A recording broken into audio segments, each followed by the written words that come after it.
ಈ ನಾಡಿನ ಎಲ್ಲ ಜನರಿಗೆ ಬಸವಣ್ಣನ ಪುರಾಣ ಅಂತಂದ್ರೆ ಬಹಳ ಆನಂದ. ಯಾಕಂದ್ರೆ ಒಂದರ ಸಲುವಾಗಿ ಹೋರಾಡಿಲ್ಲ, ಅವರು ಒಬ್ಬರ ಸಲುವಾಗಿ ಹೋರಾಡಲಿಲ್ಲ.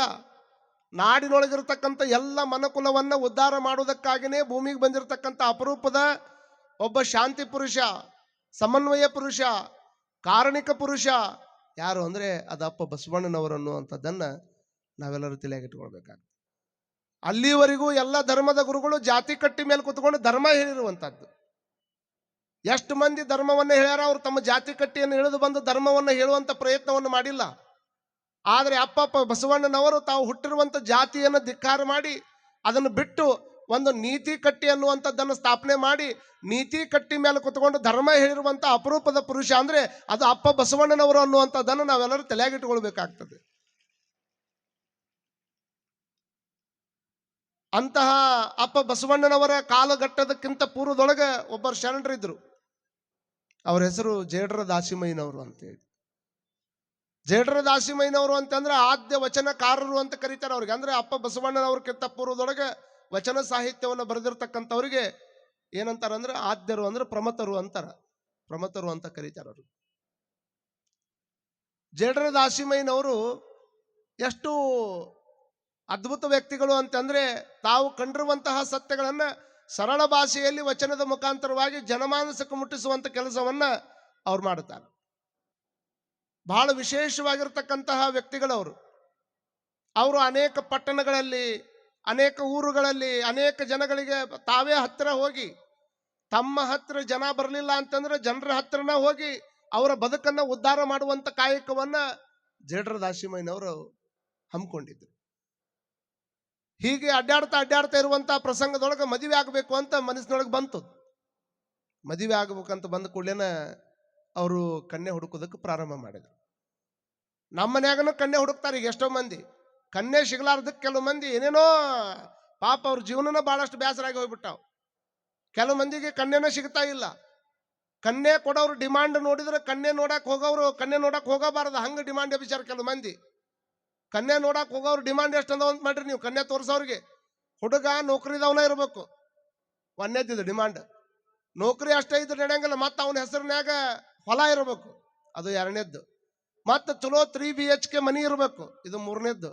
ಮತ್ತೆ ಅತ್ತಿ ಮಾವ ಜೀವಂತ ಇರಬಾರ್ದು, ಅವ್ರ ಫೋಟೋದಾಗ ಮಳೆ ಆಗಿರ್ಬೇಕು, ಇದು ನಾಲ್ಕನೇದ್ದು. ಇಷ್ಟು ಡಿಮಾಂಡ್ ಇಟ್ಕೊಂಡು ಕನ್ಯೆ ನೋಡಕ್ ಹೋಗ್ತಾರೆ ಇವ್ರು. ಮತ್ತೆ ಅವರು ಉಲ್ಟಾ ಹಿಂಗ ವಿಚಾರ ಮಾಡಿದ್ರ ಬರೇ ನೌಕರಿ ಇರಬೇಕು, ನೌಕರಿ ಇದ್ದ ಮೇಲೆ ಮತ್ತೆ ಹೊಲ ಇರಬೇಕು, ಮತ್ತೆ ಮನಿ ಇರಬೇಕು, ಆದ್ರೂ ಮತ್ತೆ ನಮ್ಮ ಮಗಳು ಮನಿ ಬಿಟ್ಟು ಹೊರಗೆ ಏನೋ ಒಂದು ಕೆಲಸ ಮಾಡಕ್ಕಲ್ಲ ನೋಡ್ರಿ, ಹಿಂಗಿದ್ರೆ ಕನ್ಯೆ ಕೊಡ್ತೀವಿ ಅನ್ನುವಂತಹ ವಿಚಾರ ಮಾಡ್ತೀವಲ್ಲ. ಈ ಕಡೆಯಿಂದ ಆ ಕಡೆ ಹೊರಗೆ ಹೋಗಿ ಒಂದು ಸಣ್ಣ ಕೆಲಸನೂ ಮಾಡಂಗಿಲ್ಲ ಅಂತಂದ್ರೆ ಹೊಲ ಯಾಕಬೇಕು, ಅಷ್ಟು ದೊಡ್ಡ ಮನಿ ಯಾಕಬೇಕು, ಬದುಕಾಕ ನೌಕರಿ ಇದ್ರೆ ಸಾಲಂಗಿಲ್ಲ. ಮತ್ತೆ ಬರೀ ನೌಕರಿ ಇದ್ದವ್ರಿಗೆ ಅಟ್ಟ ಕನ್ಯೆ ಕೊಡ್ತೀನಿ ಅನ್ನೋದಾದ್ರೆ ಮತ್ತೆ ನಮ್ಮ ರೈತರು ಏನು ಅನ್ಯಾಯ ಮಾಡ್ಯಾರ. ಎಷ್ಟೋ ಮಂದಿ ರೈತರ ಮಕ್ಕಳಿಗೆ ಕನ್ಯೆ ಸಿಗ್ತಾ ಇಲ್ಲ. ಈಗ ನಮ್ಮ ನಾಡಿನೊಳಗೆ ಈ ಸದ್ಯ 3G ಸ್ಟಾರ್ಟ್ ಆಗ್ಯದ. ಇವತ್ತು ಸದ್ಯ ಇಂಡಿಯಾದೊಳಗೆ 5G ನಡೆದದ. 5G ಏನ್ ನಡೆದದ? 5G ನಡೆದದ. ಇಂಡಿಯಾದೊಳಗೆ 5G ನಡೆದದ. ಇನ್ನು ಸ್ವಲ್ಪ ದಿವಸ ಬಿಟ್ರೆ 10G ಬರ್ತದ. 5G ಬಂದದ, ಮುಂದೆ 10G ಬರ್ತದ. ಆದ್ರೆ ನಮ್ಮದೆಲ್ಲ ಎಲ್ಲ ತಲೆಗಿಟ್ಕೊಳ್ಬೇಕು, 5G 10G ಇಲ್ಲ ಅಂದ್ರೆ ಬದುಕಾಕ್ ಬರ್ತದ. ಆದ್ರೆ ಹುಟ್ಟಿದಾಗಿನಿಂದ ಹಿಡ್ಕೊಂಡು ಸಾಯಿ ಮಠ ಹೊಟ್ಟಿಗೆ ಗಂಜಿ ಕೊಡೋರು ಮಾತ್ರ ನಮ್ಮ ನಾಡಿನ ರೈತರು ಅನ್ನುವಂಥದ್ದನ್ನು ಯಾರು ಕೂಡ ಮರೆಯೋಂಗಿಲ್ಲ. ಅವ ತಾನೊಬ್ಬನ ಬದುಕುವುದಿಲ್ಲ, ತನ್ನ ಹೊಟ್ಟೆಯನ್ನು ತುಂಬಿಸಿಕೊಳ್ಳುವುದಕ್ಕಾಗಿ ಬಡದಾಡದವ ನೌಕರದಾರ. ತನ್ನ ಹೊಟ್ಟೆಯನ್ನು ತುಂಬಿಸಿಕೊಳ್ಳುವುದಕ್ಕಾಗಿ ಬಡದಾಡವ ನೌಕರದಾರ. ಆದ್ರೆ ಹಲವಾರು ಜನಗಳ ಹೊಟ್ಟೆಯನ್ನು ತುಂಬಿಸುವುದಕ್ಕಾಗಿ ಬದುಕಾವ ಶೇತಕರಿ ರಾಜ ಅನ್ನುವಂಥದ್ದನ್ನ ನಾವೆಲ್ಲರೂ ಅರ್ಥ ಮಾಡ್ಕೊಳ್ಬೇಕಾಗ್ತದೆ. ಅವಂಗ ರಾಜ ಅಂತ ಕರೆದಾರ, ಶೇತಕರಿ ರಾಜ ಅಂತ ಕರೆದಾರ. ಇಟ್ಟು ಬಂಗಾರ ಇಟ್ಟಲ್ಲಿ ಇಟ್ರೆ ಒಂದು ಗುಂಜಿ ಕರಗ್ತದ. ಇಟ್ಟು ಬಂಗಾರ ಇಟ್ಟಲ್ಲಿ ಇಟ್ರೆ ಒಂದು ಗುಂಜಿ ಕರಗ್ತದ. ಇಟ್ಟು ಬಂಗಾರ ಇಟ್ಟಲ್ಲಿ ಇಟ್ರೆ ಒಂದು ಗುಂಜಿ ಕರಗ್ತದ. ಅದು 1 kg ಇದ್ರೆ ಒಂದು ಗುಂಜಿನ ಕಮ್ಮಿ ಆಗಿರ್ತದೆ ಇಟ್ಟಲ್ಲಿ ಇಟ್ರೆ. ಅದೇ ಬಂಗಾರವನ್ನ ಇಟ್ಟಲ್ಲಿ ಇಟ್ರೆ ಕರಗ್ತದ ಅನ್ನೋದು ಗೊತ್ತೈತಿ. ಆದ್ರೆ ಭೂಮಿ ತಾಯಿ ಹೊಟ್ಟೆ ಒಳಗೆ ಹೋಗಿ ಒಂದಿಷ್ಟು 4 ಕಾಳನ್ನು ಇಟ್ಟು ಬಂದು ಬಿಟ್ರೆ 3 ತಿಂಗಳಿಗೆ ಮತ್ತೆ 30 ಕ್ವಿಂಟಲ್ ಕಾಳು ಕೊಡುವಂತ ದೊಡ್ಡ ತಾಕತ್ತು ಭೂಮಿ ತಾಯಿ ನಮಗ್ ಕೊಟ್ಟೈತೆ. ಅಂದ್ರೆ ಇದಕ್ಕಿಂತ ದೊಡ್ಡದು ಇನ್ನೇನು ಕೊಡ್ಬೇಕು ಭಗವಂತ? ಯಾವ ಬ್ಯಾಂಕ್ನಾಗ ನಿಮಗೆ ಹೋಗಿ 1 ಲಕ್ಷ ರೂಪಾಯಿ ರೊಕ್ಕ ಇಟ್ರೆ 3 ತಿಂಗಳದಾಗ ಡಬಲ್ ಮಾಡಿ ಕೊಡ್ತಾವ್ರಿ? ಯಾವ್ದಾರ ಬ್ಯಾಂಕ್ ಐತಿ ಹಂಗ? ಐತೇನ್ರಿ ಅವರ 1 ಲಕ್ಷ ರೂಪಾಯಿ ರೊಕ್ಕ ಕೊಟ್ರೆ 3 ತಿಂಗಳದಾಗ ಡಬಲ್ ಮಾಡಿ ಕೊಡ್ತೇವೆ ಅನ್ನುವಂಥ ಬ್ಯಾಂಕ್ ಯಾವ್ದು ಅದಾವನ್ರಿ ಸುರೇಶ್ ಗೌಡ್ರ? ನಿಮ್ಮ ಊರಾಗಿದ್ರೆ ಹೇಳ್ರಿ, ಒಂದು 10 ಲಕ್ಷ ರೂಪಾಯಿ ತಂದು ಇಡ್ರು ಅಂತ ಯಾರು ಹೇಳಿ? ಇಲ್ಲ. ನಾವು ರೊಕ್ಕ ಇಟ್ಟಿದ್ದು ಡಬಲ್ ಆಗ್ಬೇಕಾದ್ರೆ 9 ವರ್ಷ ಬೇಕಾಗ್ತದೆ ಬ್ಯಾಂಕ್ನೊಳಗೆ. ಇದು ಸಿಸ್ಟಮ್ ಅದ. ನಮ್ಮ ರೊಕ್ಕ ಡಬಲ್ ಆಗಕ್ಕೆ 9 ತಿಂಗಳು ಬೇಕಾಗ್ತದೆ, 9 ವರ್ಷ ಬೇಕಾಗ್ತದೆ. ಭಗವಂತನ ದೊಡ್ಡ ಬ್ಯಾಂಕ್ ಅಂತದ್ದು ಐತಂದ್ರೆ ತಿಥಿ ನೋಡಿ ಚಂದಾಗ ಹೋಗಿ ಹೊರದಾಗ 4 ಕಾಳು ಹಿಂಗೆ ಬಿತ್ತಿ ಬಂದು ಬಿಟ್ರೆ ಎಷ್ಟು ಕ್ವಿಂಟಲ್ ಕಾಳುಗಳು 3 ತಿಂಗಳದಾಗ ಕೊಡ್ತಾನಂತಂದ್ರೆ ಅವ ಎಷ್ಟು ದೊಡ್ಡವ ಇರ್ಬೇಕು ಪರಮಾತ್ಮ ಅನ್ನುವಂಥದ್ದನ್ನು ನಾವೆಲ್ಲರೂ ತಲೆಯಾಗಿಟ್ಕೊಳ್ಬೇಕಾಗ್ತದೆ. ಇಂತಹ ರೈತರಿಗೆ ಕನ್ಯೆ ಸಿಗುದು ಬಹಳಷ್ಟು ಕಷ್ಟ ಆಗಿ ಹೋಗ್ಬಿಟ್ಟದ. ಹಾಗೆ ಕನ್ಯೆ ನೋಡೋದಕ್ಕೆ ಬಹಳಷ್ಟು ಮಂದಿ ಪ್ರಯತ್ನ ಪಡ್ತಾರ. ಆದ್ರೆ ಜೇಡ್ರ ದಾಸಿಮಯ್ಯನವರು ಕನ್ಯೆ ಹುಡುಕಾಕತ್ತಿದ್ದಿಲ್ಲ, ಹೆಣ್ಣು ಹುಡುಕಾಕತ್ತಿದ್ದಿಲ್ಲ, ಒಲವಿನ ಕಣ್ಣು ಹುಡುಕಾಕತ್ತಿದ್ರು. ನೋಡ್ರಿ, ಅವ್ರಿಗೆ ನಮಗಿರುವಂತ ವ್ಯತ್ಯಾಸ. ಸಹಧರ್ಮಿಣಿಯನ್ನ ಹುಡುಕಾಡಕತ್ತಿದ್ರು. ಹೆಣ್ಣು ಹುಡುಕಾಡೋರು ಬೇರೆ, ಒಲವಿನ ಕಣ್ಣು ಹುಡುಕಾಡೋರು ಬೇರೆ. ಅವರು ಸಹಧರ್ಮಿಣಿಯನ್ನ ಹುಡುಕಾಡಕತ್ತಿದ್ರು. ಹುಡುಕಾಡುವಂತ ಸಂದರ್ಭದೊಳಗೆ ಒಂದು ಊರಿಗೆ ಬರ್ತಾರೆ, ಗಬ್ಬೂರ್ ಅನ್ನುವಂಥ ಊರಿಗೆ. ಗಬ್ಬೂರ್ ಅನ್ನುವಂಥ ಊರಿನೊಳಗೆ ಒಂದು ಕುಟುಂಬ ಇತ್ತು. ಆ ಕುಟುಂಬದೊಳಗಿರ್ತಕ್ಕಂತಹ ಮಲ್ಲಿನಾಥ ಮತ್ತು ಮಹಾದೇವಿ ಅನ್ನುವಂತಹ ದಂಪತಿಗಳಿಗೆ ಒಬ್ಬ ದುಗ್ಗಳೆ ಅನ್ನುವಂಥ ಹೆಣ್ಮಗಳು ಹುಟ್ಟಿರ್ತಾಳೆ. ಅವ್ರ ಮನೆಗೆ ಬಂದ್ರು ಜೇಡ್ರ ದಾಸಿಮಯ್ಯನವರು. ಜೇಡ್ರ ದಾಸಿಮಯ್ಯನವರು ಕನ್ಯೆ ನೋಡಕ್ಕಂತ ಅವ್ರ ಮನೆಗೆ ಬಂದ್ರಲ್ಲ, ಅವ್ರ ಮನೆಗೆ ಬಂದಂತ ಟೈಮ್ದೊಳಗೆ ಒಂದು ಕಂಡೀಷನ್ ಹಾಕ್ತಾರ ಅವ್ರು. ನೀವು ಕೇಳ್ತಿರಲ್ಲ, ಅಡಿಗೆ ಮಾಡಕ್ ಬರ್ತೈತಿಲ್ಲ? ಅಮ್ಮ ಈ ಕಡೆ ಕೇಳ್ರಿ, ಈ ಕಡೆ ನೋಡ್ರಿ, ಏನ್ ಸಮಸ್ಯೆ ಐತಿ ಅಲ್ಲಿ?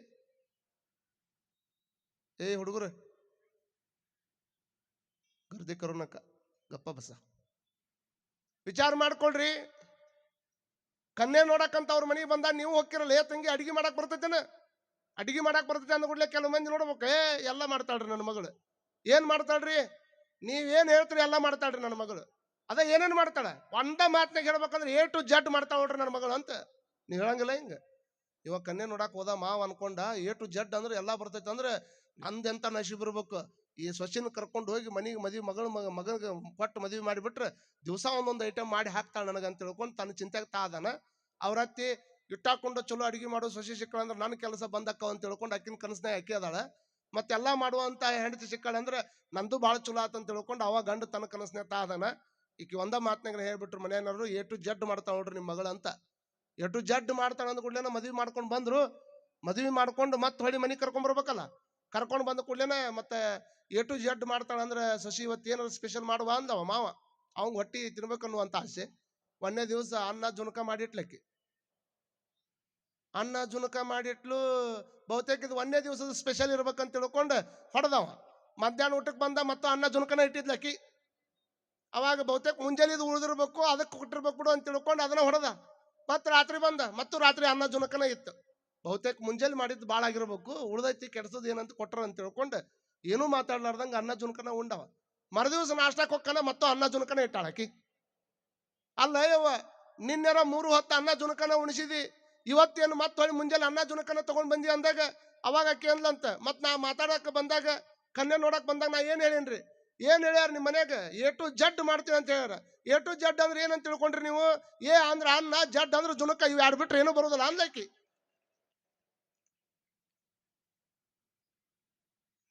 ನಾವು ಕನ್ಯೆ ನೋಡಕ್ ಹೋದ್ ಇವತ್ತಿನವ್ರು ಮತ್ತೆ ಏನ್ ಬರ್ತೈತಿ ನಿಮ್ಗ ಅಂತಂದ್ರೆ ಎಲ್ಲಾ ಬರ್ತೈತ್ರಿ ಅಂದ್ಲಂತಕಿ. ಇವತ್ತಿನ ಒಂದಿಷ್ಟು ಮಂದಿ ಆಧುನಿಕ ಹೆಣ್ಮಕ್ಳು ಹುಟ್ಟ್ಯಾರಲ್ಲ, ಇವತ್ತಿನ ಕಾಲಕ್ಕೆ ಸೆಟ್ ಆಗ್ಯಾರ ಅವ್ರು.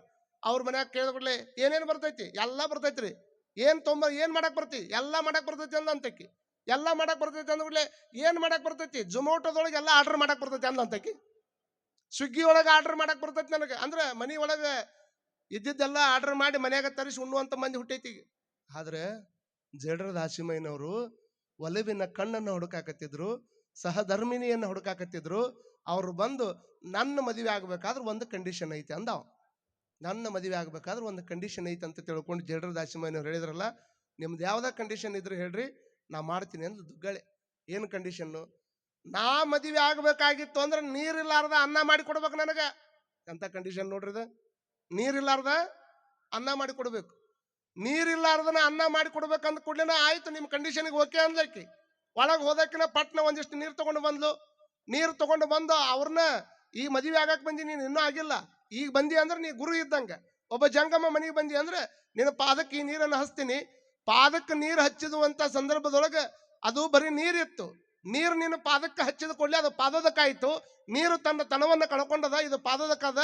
ಈ ಪಾದೋದಕ್ಕ ಹಾಕಿ ಅನ್ನ ಮಾಡಿ ಕೊಟ್ರೆ ಸುಮ್ಮನೆ ಊಟ ಮಾಡ್ಬೇಕು ನೀವು ಅಂತ ತಿಳ್ಕೊಂಡು ನೀರನ್ನು ತಗೊಂಡು ಹೋಗಿ ಅವ್ರ ಪಾದಕ್ಕೆ ಹಚ್ಚಿ ಪಾದೋದಕ್ಕ ಮಾಡಿ ಪಾದೋದಕದಿಂದ ಅನ್ನ ಮಾಡಿ ಕೊಟ್ಲಂತ. ಇಂಥ ಹೆಣ್ಮಗಳ ನನಗೆ ಬೇಕಾಗಿತ್ತಂತ ಮದುವೆ ಮಾಡ್ಕೊಂಡು ಕರ್ಕೊಂಡು ಹೋದ್ರು.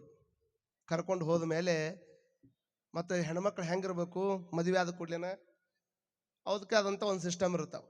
ಹಿಂಗೆಲ್ಲ ಇರ್ಬೇಕಾದ್ರೆ ಅವರಿಬ್ಬರು ದಾಂಪತ್ಯದ ಜೀವನ ಭಾರಿ ಚಂದ ನಡೀತಿತ್ತು. ನಡೆಯುವಂಥ ಟೈಮ್ದೊಳಗೆ ಒಬ್ಬ ಹುಡುಗ ಬಂದ. ನಾನು ಮದುವೆ ಆಗ್ಬೇಕಂತ ಮಾಡೀನಿ, ಮದುವೆ ಆದ್ರೆ ಎಂಥ ಹೆಣ್ಮಗಳನ್ನು ಮದುವೆ ಆಗ್ಬೇಕು ಹೇಳ್ರಿ ಅಂದವ ಜೇಡ್ರ ದಾಸಿಮಯ್ಯನ ಅವ್ರಿಗೆ. ನಾ ಮದುವೆ ಆಗ್ಬೇಕಂತ ಮಾಡೀನಿ, ಮದುವೆ ಆದ್ರೆ ಎಂಥ ಹೆಣ್ಮಗಳು ಮದುವೆ ಆಗ್ಬೇಕು ಅಂದಾಗ ಒಂದು ನಿಮಿಷ ಇಲ್ಲಿ ಕುಂದ್ರು ಅಂತ ತಿಳ್ಕೊಂಡು ಮಧ್ಯಾಹ್ನದ ಸಮಯದೊಳಗೆ ಏ ದುಗ್ಗಳೆ ಓಡಿ ದೀಪ ತಗೊಂಡು ಬಾ, ಇಲ್ಲೇ ಕತ್ಲಾಗೈತಿ ಕಾಣುವಲ್ಲ ಅಂದ ಗಂಡ. ಮಧ್ಯಾಹ್ನ 1-2 ಗಂಟೆ ಆಗೈತಿ. ಮಧ್ಯಾಹ್ನದ 2 ಗಂಟೆ ಟೈಮ್ದೊಳಗೆ ನನಗೆ ಕತ್ಲಾಗೈತಿ ಕಾಣ್ತಾ ಇಲ್ಲ, ದೀಪ ತಗೊಂಡು ಬಾ ಅಂತಂದ್ರೆ ಒಣಕಿ ತಗೊಂಡು ಹಿಂಗೆ ಒಣಕಿಯಿಂದ ಏನೋ ಕುಟ್ಟಾಕತ್ತಿದ್ಲು ದುಗ್ಗಳೆ. ಹಿಂಗೆ ಒಣಕಿ ತಗೊಂಡು ಹಿಂಗೆ ಏನೋ ಕುಟ್ಟಾಕತ್ತಿದ್ಲು. ಹಿಂಗೆ ಒಣಕಿಯನ್ನು ಮ್ಯಾಗ ಇಟ್ಟಿದ್ಲಲ್ಲ, ಮ್ಯಾಗಿಟ್ಟು ಒಣಕಿಯನ್ನು ತೆಳಗಿಟ್ಟು ಹೋದ್ರೆ ಲೇಟ್ ಆಕೈತಿ ಅಂತ ತಿಳ್ಕೊಂಡು ಒಣಕಿಯನ್ನು ಹಿಂಗೆ ಕೈ ಬಿಟ್ಲು. ಓಡ್ಕೊಂತ ಬಂದು ದೀಪ ತಗೊಂಡು ಬಂದು ಮುಂದಿಟ್ಲು. 1ನೇ ಪಾಸ್ ಇದಾಯ್ತು. ಒಣಕಿಯನ್ನ ಮ್ಯಾಗಿಟ್ಟಿದ್ದನ್ನು ತೆಳಗಿಡೋದು ಲೇಟ್ ಆಕೈತಿ, ಗಂಡ ಕರ್ದಾನ ಅಂತ ತಿಳ್ಕೊಂಡು ಇದ್ದ ದೀಪ ತಗೊಂಡು ಓಡಿ ಬಂದ್ಲು. ಮಠ ಮಧ್ಯಾಹ್ನದಾಗ ನಿಮ್ಮ ಮನ್ಯಾಗ ಯಾರು ಯಜಮಾನ ಏನನ್ನ ಕಣ್ಣು ಕಾಣುವಲ್ಲು, ರಾತ್ರಿ ಆಗೈತಿ ದೀಪ ತಗೊಂಬಂದ್ರೆ ಓದಿರೇನು ನೀವು? ಮಠ ಮಧ್ಯಾಹ್ನದ ದೀಪ ತಗೊಂಬಂತಿ ನೀನು ಅಂತ ತಿಳ್ಕೊಂಡು ಅವಂಗ ಬೇಯು ಪಿಕ್ ಹಿಂದಗಡೆ. ಇದು ನೀವೆಲ್ಲ ಮಾಡೋ ಮುಂದೆ ಆ ಹುಡುಗನ ಮುಂದೆ ಕುಂದಿರ್ಸ್ಕೊಂಡಿದ್ರಲ್ಲ, ಅವಾಗ ಹೇಳ್ತಾರ ಅವರು, ಏ ದುಗ್ಗಳೆ ಒಂದಿಷ್ಟು ಪಾಯಸ ತಗೊಂಬಾ, ನನಗೆ ಅಂಬ್ಲಿ ಕುಡಿಯಂಗಾಗೈತಿ, ಅಂಬ್ಲಿ ತಗೊಂಡು ಬಾ. ಅಂಬ್ಲಿ ಅಂದ್ರೆ ಎಷ್ಟು ತಣ್ಣಗಿತ್ತಂದ್ರೆ ಬರಪ್ ಇಟ್ಟಿದ್ದ ಅದ್ರ ಮೇಲೆ, ಅಷ್ಟು ತಣ್ಣಗಾಗಿತ್ತದ ಅಂಬ್ಲಿ. ಅಷ್ಟ ತಣ್ಣನ ಅಂಬ್ಲಿ ತಗೊಂಡು ಮಠ ಮಧ್ಯಾಹ್ನದಾಗ ಅಂಬ್ಲಿ ಕುಡಿಯಾಕ ಕೊಟ್ರೆ ಅಂಬ್ಲಿ ಬಾಯಿ ಭಾಳ ಸುಡಾಕತೈತಿ, ಅದನ್ನ ಒಂದಿಷ್ಟು ಆರಿಸಿ ಕೊಡು ನನಗೆ ಅಂದ್ರ ಅವ್ರು. ನೋಡ್ರಿ, ತಂಪನ ಅಂಬ್ಲಿ ತಂದು ಕೊಟ್ಟಾಳ, ಸುಡಾಕತೈತಿದ ಆರಿಸಿ ಕೊಡು ಅಂದ ಕೂಡಲೇನ ಆಕೆ ಹಿಂದ್ ಮುಂದೆ ನೋಡ್ಲಿಲ್ಲ, ಒಂದು ಇದನ್ನ ತಗೊಂಡು ಬಂದು ಅದನ್ನ ಗಾಳಿ ಹೊಡೆದು ಅದನ್ನ ಆರಿಸಿಕೊಟ್ಲಂತ. ಯಾಕ್ರಿ, ತಣ್ಣಗ ಐತಿ ತಂದಿನ ಕುಡ್ರಿ ಅನ್ಲಿಲ್ಲಕ್ಕಿ. ಇಟ್ಟೆಲ್ಲ ಮಾಡಿದ ಮೇಲೆ ಮತ್ತೆ ಮುಂದುವರೆದು ಹೇಳ್ತಾರಂತವ್ರು ಏನಂತಂದ್ರೆ, ತುಂಬಾ ಇಷ್ಟೆಲ್ಲ ನೋಡಿದ ಮೇಲೆ ಆ ಹುಡುಗ ಹಿಂಗೆ ಕೂತಿದ್ದ. ಇಷ್ಟೆಲ್ಲ ಮಾಡಿ ಒಳಗೆ ಹೋದ್ಲಲ್ಲ, ಒಳಗೆ ಹೋದ ಕೂಡ್ಲೇನ ಏನು ಒಣಕಿ ಹಿಂಗೆ ಬಿಟ್ಟು ಬಂದಿದ್ಲಲ್ಲ, ಆ ಒಣಕಿ ತೆಳಗೆ ಬಿದ್ದಿರಲಿಲ್ಲ. ಗಂಡನ ಮೇಲಿನ ಪತಿಭಕ್ತಿ ಎಷ್ಟು ದೊಡ್ಡದಿತ್ತಂದ್ರೆ, ಪತಿಭಕ್ತಿ ದೊಡ್ಡದು ಎಷ್ಟಿತ್ತು ಅನ್ನೋದಕ್ಕೆ ಒಂದು ಉದಾಹರಣೆ ಏನಂತಂದ್ರೆ, ಒಣಕಿ ಮ್ಯಾಗೇನು ಹಿಂಗೆ ಬಿಟ್ಟಿದ್ಲು, ಹೊಳ್ಳಿ ಇವನ್ನೆಲ್ಲ ಕೊಟ್ಟು ಹೊಳ್ಳಿ ಹೋದ್ರೂ ಸಹಿತ ಒಣಕಿ ತೆಳಗೆ ಬಿದ್ದಿರಲಿಲ್ಲ, ಹೆಂಗೆ ಬಿಟ್ಟಿದ್ಲು ಹಂಗೆ ನಿಂತಿತ್ತಂತ. ಎಷ್ಟು ಪತಿಭಕ್ತಿ ದೊಡ್ಡದಿರ್ಬೇಕ್ರಿ. ಈ ಮದುವೆ ಮಾಡ್ಕೊಳ್ಳೋರ್ಗೆ ಒಂದು ದೊಡ್ಡ ಹುಚ್ಚಿರ್ತೈತಿ. ಅವ ಅಂದ, ಇಂಥ ಹೆಣ್ಮಗಳು ಸಿಕ್ಕರು ಮದುವೆ ಆಗ್ತಮ್ಮ, ಇಂಥ ಹೆಣ್ಮಗಳು ಸಿಗ್ಲಿಲ್ಲ ಅಂತಂದ್ರೆ ಮದುವೆ ಆಗಕ್ಕೆ ಹೋಗ್ಬೇಡ ಅಂತ. ಕೆಲವು ಮಂದಿಗೆ ಒಮ್ಮೊಮ್ಮೆ ಮದುವೆ ಆಗೋತನ ಹುಚ್ಚು ಬಿಡುದಿಲ್ಲ. ಕೆಲವು ಮಂದಿ ನೋಡ್ರಿ ನೀವು, ಮದುವೆ ಆಗೋದಿಲ್ಲ ಅಂತ ಮದುವೆ ಮಾಡಂಗಿಲ್ಲ ಅಂದ್ರೆ ಅವ್ರು ಹುಚ್ಚು ಆದಂಗೆ ಹಾಕಿರ್ತಾರೆ. ಒಂದಿಷ್ಟು ಮಂದಿ ಹುಚ್ಚು ಹಚ್ಕೊಂಡ್ಬಿಟ್ಟಿರ್ತಾರೆ. ಕೆಲವು ಮಂದಿಗೆ ಮದುವೆ ಆಗೋತನ ಹುಚ್ಚು ಬಿಡುದಿಲ್ಲ, ಇನ್ನು ಕೆಲವು ಮಂದಿಗೆ ಹುಚ್ಚು ಬಿಡುತನ ಮದುವೆ ಆಗೋದಿಲ್ಲ. ಹೆಂಗೈತಿ ನೋಡ್ರಿ, ಮದುವೆ ಆಗೋತನ ಹುಚ್ಚು ಬಿಡುದು ಬೇರೆ, ಮತ್ತು ಮದುವೆ ಆಗೋತನ ಹುಚ್ಚು ಬಿಡುದಿಲ್ಲ ಅಂದ್ರೆ ಮದುವೆ ಆಗ್ಲಾರ್ದನ ಇವ್ಗೆ ಹುಚ್ಚು ಬಿಡಕ್ಕೆ ಸಾಧ್ಯನೇ ಇಲ್ಲ. ಅದು ಕಾರಣ ಕೆಲವು ಮಂದಿ ಮದುವೆಗೆ ಅಷ್ಟು ಆಸಕ್ತರಾಗಿರ್ತಾರೆ. ಇನ್ನು ಕೆಲವು ಮಂದಿ ಮದುವೆನ ಬೇಡ ಅಂತ ತಿಳ್ಕೊಂಡು ಮನೆ ಬಿಟ್ಟು ಹೋದವ್ರು ರಗಡ ಮಂದಿ ಅದಾರ. ನನಗೆ ಮದುವೆನ ಮಾಡವಲ್ರು ಅಂತ ತಿಳ್ಕೊಂಡು ಮನೆ ಬಿಟ್ಟು ಹೋದವರು ರಗಡ ಮಂದಿ ನಮ್ಮ ಜಗನ್ದಾಗ ಸಿಗ್ತಾರ.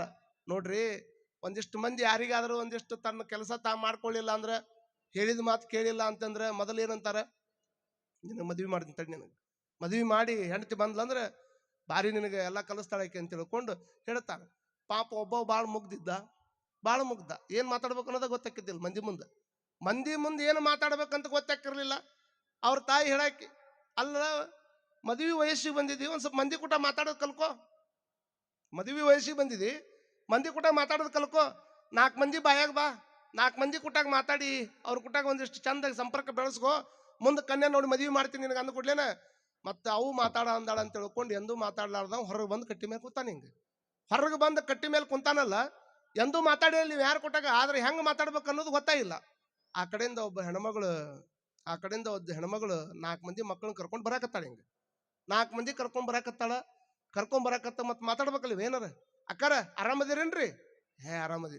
ಎಂದೂ ಮಾತಾಡ್ಲಾರ್ದವ್ ದಿವಸ ಇಲ್ಲೇ ಅಡ್ಡಾಡ್ತೀನಿ ನಾನು, ಎಂದೂ ಮಾತಾಡ್ಲಾರ್ದವ್ ಇವತ್ತು ಮಾತಾಡಕತ್ತಾನಲ್ಲ ಅಂತ ತಿಳ್ಕೊಂಡು ಆಕಿನೂ ಖುಷಿಯಿಂದ ಆರಾಮದೀನಪ್ಪ, ಭಾಳ ಆರಾಮದಿ, ನೀ ಹೆಂಗದಿ?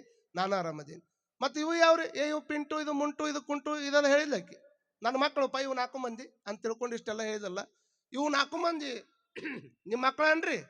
ಹೌದಪ್ಪ, ಇವು ನಾಲ್ಕು ನಮ್ಮ ಮಕ್ಕಳು ಅಂತೆ. ಇವು ನಾಲ್ಕು ಮಂದಿ ಇವು ನಾಲ್ಕು ಮಂದಿ ನಿಮ್ಮ ಮಕ್ಕಳನ್ನ ಅಂತ ತಿಳ್ಕೊಂಡು ಆಕಿ ಕೇಳ್ತಾನ. ಆಕಿ ಹೂ ಅಂದಾಳ, ಸುಮ್ಮನಿರ್ಬೇಕಿಲ್ಲ. ನಾಲ್ಕು ಮಂದಿ ನನ್ನ ಮಕ್ಕಳ ಅಂತ ಹೇಳಿದ ಮೇಲೆ ಅವಾಗ ನಿಮ್ಮ ಮದುವೆ ಆಗೈತೇನ್ರಿ ಅಂದ. ಮತ್ತೆ ನಿಮ್ಮ ಮದುವೆ ಆಗೈತೆ ಅಂದ್ಬಿಡ್ಲಿ ಆಕೆ ಯಾಕೆ ಸುಮ್ಮನೆ ಇರ್ತಾಳ್ರಿ? ನಾಲ್ಕು ನನ್ವ ಅಂತ ಹೇಳಾಕತ್ತೀನಿ, ಆಟ ಹೆಚ್ಚಿನ ಅಂತ ತಿಳ್ಕೊಂಡು ಜೋರು ಬೆಟ್ಟು ನೋಡ್ರಿ ಅಂದ. ಮತ್ತೆ ಹತ್ಕೊಂತ ಬಂದಿವ. ನಾ ಹೇಳಿಲ್ಲ, ಜನ ಸುಮಾರು ಐತಿ, ಮಾತಾಡಿದ್ರೆ ಹೊಡಿತಾರ, ಅದಕ್ಕೆ ನಾ ಮಾತಾಡಂಗಿಲ್ಲ ಮಂದಿ ಮುಂದೆ ಅಂದಿವ. ಅವಾಗ ಅವ್ರವ ಅಂತಾಳ, ಅಲ್ಲ ನೀ ಏನು ಮಾತಾಡಿದೆ, ಅವ್ರು ಯಾಕೆ ಹೊಡೆದ್ರು? ಮತ್ತೆ ಹಿಂಗೆ ನಾಲ್ಕು ಮಂದಿ ಕರ್ಕೊಂಬರಾಕತ್ತಿದ್ಲು, ಹುಡುಗರು ನಿನ್ವಾನ ಅಂದೆ, ಹ್ಞೂ ಅಂದ್ಲು. ಮತ್ತೆ ನಿಮ್ಮ ಮದುವೆ ಆಗೈತೇನೆ ಅಂದಿದ್ದಕ್ಕೆ ಅವಾಗ ಆಕಿ ಮದುವೆ ಆಗೈತೇನೆ ಅಂತ ಕೇಳ್ತೇನೆ ಅಂತ ಹೊಡೆದ್ಲು ಅಂತ ಅಂದ್ಬಿಡ್ಲಿ. ಅವ್ರವ್ ಮತ್ತೆ ಹೇಳಿಲ್ಲ, ಅಲ್ಲ ಫಸ್ಟ್ ಕೇಳ್ಬೇಕು, ಮದುವೆ ಆಗೈತೇನೆ ಅಂತ ಕೇಳ್ಬೇಕು, ಆಮೇಲೆ ಅದನ್ನ ಕೇಳ್ಬೇಕು. ನೀವು ಉಲ್ಟಾ ಪಟ್ಟ ಕೇಳಿದಿ, ಅದಕ್ಕೆ ಹೊಡೆದಾಳಕಿ. ಆಯ್ತು ಬಿಡು ಅಂತ ಮತ್ತೆ ಹೊರಗೆ ಬಂದಾನ. ಹೊರಗೆ ಬಂದು ಮತ್ತೆ ಕುಂತಾನ. ಆಕಿ ಒಬ್ಬ ಕೈ ಬೀಸ್ಕೊಂತ ಬರಾಕತ್ತಾಳ. ಹಿಂಗೆ ಅಕ್ಕಾರ ಕಸ್ಯಾ ಮೀ ಟೀಕ ಹೈ ಅಂದ್ಲಕ್ಕಿ. ಅವಾಗ ಅವ ಬಂದು ಕೂಡ್ಲೇನ ನೀ ಹೆಂಗದಿ ಅಂತ ಕೇಳಿದ್ಲಕ್ಕಿ. ನಾನು ಆರಾಮದೇನ್ರಿ. ಅಕ್ಕವ್ರ ಮದುವೆ ಆಗೈತೇನ್ರಿ? ಇನ್ನೂ ಆಗಿಲ್ಲಪ್ಪ ಅಂದ್ಲಕ್ಕಿ. ಇನ್ನೂ ಆಗಿಲ್ಲ ಅಂದ್ಮೇಲೆ ಸುಮ್ಮನೆ ಇರ್ಬೇಕಿಲ್ಲ. ಮದುವೆ ಆಗಿಲ್ಲ ಅಂತ ಆಕಿ ಹೇಳಾಕತ್ತಾಳ. ಮತ್ತೆ ನಿಮ್ಮ ಮಕ್ಳು ಎಷ್ಟ್ರಿ ಅಂದ್ ನೋಡ್ರಿ. ಮತ್ತೆ ಮಕ್ಳು ಎಷ್ಟು ಅಂದ್ ಕೂಡ್ಲೇನ ಮತ್ತೆ ಆಕಿ ಸಿಟ್ಟು ಬಂತ. ಆಕಿನ ಜೋರು ಹೊಡೆದ ಬಿಟ್ಲ ಒಂದು ಕಪಾಳಕ್ಕೆ. ಬಹುತೇಕ ಮಂದಿ ಜಗತ್ತಿಗಿರೋರೆಲ್ಲ ಹುಚ್ಚರಾದಾರ, ನೋಡಿದ ಹುಡ್ಲೆ ಹೊಡ್ಯಾಕತ್ತಾರ ಅಂತ ತಿಳ್ಕೊಂಡು ಮತ್ತೆ ಅವ್ರವು ಬಂದ. ಅವ್ರವ್ ಅಂತಾಳ, ಹಿಂಗ ಬಿಟ್ರೆ ಸರಿ ಹೋಗಂಗಿಲ್ಲವ, ಇವಂಗ ಮದುವೆ ಮಾಡೇ ತಿರ್ಬೇಕಂತ ತಿಳ್ಕೊಂಡು ಹೆಂಗಾರ ಮಾಡಿ ಮದುವೆ ಮಾಡೋ ಮುಂದೆ ನೂರಾರು ಸುಳ್ಳು ಹೇಳಾದ್ರೂ ಮದುವೆ ಮಾಡ್ತಾರಲ್ಲ. ಒಂದು ಕನ್ಯೆ ನೋಡಕ್ಕಂತ ಕರ್ಕೊಂಡು ಹೋಗ್ಯಾರ. ಕನ್ಯೆ ನೋಡಕ್ಕಂತ ಕರ್ಕೊಂಡು ಹೋದಾಗ ಇವಂಗ ಹೇಳೇ ಕಳಿಸಿದ್ರು ಅವ್ರ ಮಾವ, ನೋಡಪ್ಪ ನಾವೆಲ್ಲ ಹುಡುಗಿನ ಒಪ್ಪಿಸ್ತೀವಿ, ಹೆಂಗಾರ ಮಾಡಿ ನೀವು ಒಟ್ಟ ಇಲ್ಲಿ ಹೆಂಗೆ ಉಪಜಪ್ತಾನ ಅಲ್ಲಿ ಮಾತಾಡಬಾರ್ದು. ಹಂಗೇನಾದ್ರು ಮಾತಾಡೋದು ಬಂತಂದ್ರೆ ಎಷ್ಟು ಹೇಳಿ ಕೊಟ್ಟಿರ್ತೀವಿ ಅಟ್ಟ ಮಾತಾಡ್ಬೇಕಂತ ಎಲ್ಲ ರೆಡಿ ಮಾಡ್ಕೊಂಡು ಕರ್ಕೊಂಡು ಹೋಗ್ಯಾರ. ಕನ್ಯೆ ನೋಡಕ್ಕಂತ ಮನೆಗೆ ಹೋಗ್ಯಾನ. ಎಲ್ಲ ಮನೆ ಕನ್ಯೆ ನೋಡ್ಯಾರ. ಅವ್ರಿಗೂ ಒಪ್ಪಿಗೆ ಆಗೈತಿ, ಇವ್ರಿಗೂ ಒಪ್ಪಿಗೆ ಆಗೈತಿ. ಈಗಿನ ಹುಡುಗರು ಒಂದಿಷ್ಟು ಸ್ಪೀಡ್ ಇರ್ತಾರ. ಅವಾಗ ಆ ಹುಡುಗಿ ಅಂದ್ಲು, ನಾ ಹುಡುಗನ ಕುಟ್ಟಾಗ ಒಂದಿಷ್ಟು ಮಾತಾಡೋದೈತಿ ಅಂದ್ಲಾಕಿ. ಹುಡುಗನ ಕುಟ್ಟಾಗ ಮಾತಾಡೋದೈತಿ ಅಂದ್ಕೂಡ್ಲೆ ಇವ್ರ ತಂದೆ ತಾಯಿ ಬಿರಿ ಬಂತು ನೋಡ್ರಿ. ಇವ ಇಲ್ಲೇ ಮನೆ ಮುಂದೆ ಹೊಡೆಸ್ಕೊಂಡು ಬಂದಾವ. ಇನ್ನು ಇಲ್ಲಿ ಹುಡುಗಿ ಕುಟ್ಟಾಗ ಏನಾರ ಮಾತಾಡಿ ನಮ್ಮನ್ನೆಲ್ಲಿ ಹೊಡೆಸಿಗಿಡ್ಜಾನಂತ ಅವ್ರ ತಲೆ ಮ್ಯಾಗ ಕೈ ಇಟ್ಕೊಂಡು ಕೈ ಮುಗಿದು ಹೇಳಿಲ್ಲ ಅಂತ ಅವ್ರವ. ನೋಡಪ್ಪ ಅಸ ಕರುನಕ್ಕ ಕಾಯಿ ತರಿ ಬೋಲುನಕ್ಕ ದಪ್ಪ ಬಸ, ಏನಾರ ಹೆಚ್ಚು ಕಡಿಮೆ ಮಾತಾಡಿದಂದ್ರೆ ನಮ್ಮ ತಲೆಗೆ ಬರ್ತೈತಿ. ಹಿಂಗೆಲ್ಲ ಹೇಳಿ ಕಳಿಸಿ ಟೆನ್ಷನ್ಗೆ ಇವನಕ್ಕ ಮೀ ಜಾತು ಸಗಳ ಸಂಭಾಳತು ಅಂತ ಹೇಳ್ಕೊಂಡು ಒಳಗೆ ಬಂದಿವ. ಇಷ್ಟೊಳಗೆ ಬಂದಾನ, ಏನು ಮಾತಾಡ್ಬೇಕು ಅನ್ನೋದು ಮರ್ತು ಬಿಟ್ಟಾನ. ಅಲ್ಲೇ ಹೆಂಗಾರ ನಡೆದೈತ್ರಿ, ಇಲ್ಲಿ ಹುಡುಗಿ ಮುಂದೆ ಮಾತಾಡ್ಬೇಕಲ್ಲ, ಲಗ್ನ ಆಗ್ಬೇಕಲ್ಲ ಇಲ್ಲೇ. ಅವಾಗ ಹುಡುಗಿ ಆ ಕಡೆ ನಿಂತಾಳ, ಇವ ಇಲ್ಲಿ ನಿಂತಾನ. ಹೆಂಗ್ ಮಾತಾಡ್ಬೇಕು? ಆ ಹುಡುಗಿಗೆ ಹೋಗಿದ್ದು ಲಗ್ನ ಆಗಕ್ಕೆ ಹೋಗ್ಯಾನ. ಏನೋ ಚಲೋ ಮಾಡಿದ, ಅವಸರದಾಗ ಗಾಬರಿಯಾಗಿ ಚಲೋ ಮಾಡಿದ್ ನೋಡ್ರಿ. ಯವ್ವ ತಂಗಿ ನಿನ್ನ ಹೆಸರು ಏನು ಅಂದ ಆಕಿಗೆ. ಯವ್ವ ತಂಗಿ ನಿನ್ನ ಹೆಸರು ಏನು ಅಂದ್ಕೂಡ್ಲೇನ ಹುಡುಗಿ ಪಾಪ ಹೆದರ್ತದ. ಬಹುತೇಕ ಇವ ನೋಡಕ್ ಬಂದವ ಹೆದರಿರ್ಬೇಕಂತ ತಿಳ್ಕೊಂಡು ನನ್ನ ಹೆಸರು ಹಿಂಗ ಅಂತ ಅಂದ್ಕೂಡ್ಲೇನ ಮತ್ತೆ ಚಲೋ ಮಾಡಿದ. ಯವ್ವ ತಂಗಿ ನೀ ಎಲ್ಲಿ ಮಠ ಓದಿ? ನಾ ಡಿಗ್ರಿ ಓದಿನ್ರಿ ಅಂದ್ಲಕ್ಕಿ. ಮಾತಿಗೊಮ್ಮಿ ಯವ್ವ ತಂಗಿ ಯವ್ವ ತಂಗಿ ಯವ್ವ ತಂಗಿ ಕೇಳಿ ಲಾಸ್ಟ್ನಾಗ ಕೇಳಿದಂತ, ಯವ್ವ ತಂಗಿ ನಿನಗೆ ಎಷ್ಟು ಮಂದಿ ಅಣ್ಣ ತಮ್ಮರದಾರ? ಹಿಂಗೆ ಹೇಳಿದ ಕೂಡ್ಲೇನ ಆಕಿಗೆ ಸಾಕಾಗಿತ್ತು. ಯಪ್ಪ ಎಣ್ಣ ಯಾರ ಉಲಟ್ ತೀ ಬೋಲಿ ಏನಂತ, ಯಪ್ಪ ಎಣ್ಣ ಇಲ್ಲಿ ಮಠ 3 ಮಂದಿ ಇದ್ರು ನೀನೊಬ್ಬನ್ ಹಿಡಿದು 4 ಮಂದಿ ಆದ್ರೆ ಹೋಯ್ ಬಾಯಪ್ಪ ಅಂದಾಕಿ. ಏನ್ ಮಾಡ್ತೀರಿ, ನಮೂ ಹಿಂಗದಾವ್. ಆದ್ರೆ ಅಲ್ಲಿ ಬಂದಂತಹ ವ್ಯಕ್ತಿಗೆ ಅವ್ರು ಹೇಳ್ತಾರ, ಮದುವೆ ಆಗ್ಬೇಕಂತ ಮಾಡಿನ ಕರೆ ನಾನು. ಆದ್ರೆ ಒಂದ್ ಕಡೆ ಏನ್ ಅನ್ಸಕತ್ತೈತಿ ನನಗ, ಮದುವೆ ಆಗೋದನ್ನ ಮನಸ್ನಾಗ ಐತಿ. ಆದ್ರೆ ದೇವ್ರ ಕಡೆ ಹೋಗ್ಬೇಕಂತ ಒಮ್ಮೆ ಅನಿಸ್ತೈತಿ, ಇಲ್ಲ ಸಂಸಾರದ ಕಡೆ ಹೋಗ್ಬೇಕಂತ ಒಮ್ಮೆ ಅನಿಸ್ತೈತಿ. ಏನು ಸಂಸಾರ ಮಾಡ್ಲಿಯೋ, ಏನು ದೇವ್ರ ಭಕ್ತಿ ಮಾಡ್ಲಿಯೋ, ಏನ್ ಮಾಡ್ಲಿ ಅಂತ ಕೇಳಿದ್ರೆ ತುಕಡೋಜಿ ಮಹಾರಾಜ್ ಅವ್ರು ಹೇಳ್ತಾರ, ಸಾಂಗಾಮಿ ಕಾಯಕರು ಭಕ್ತಿಕರು ಕಾಯತೆ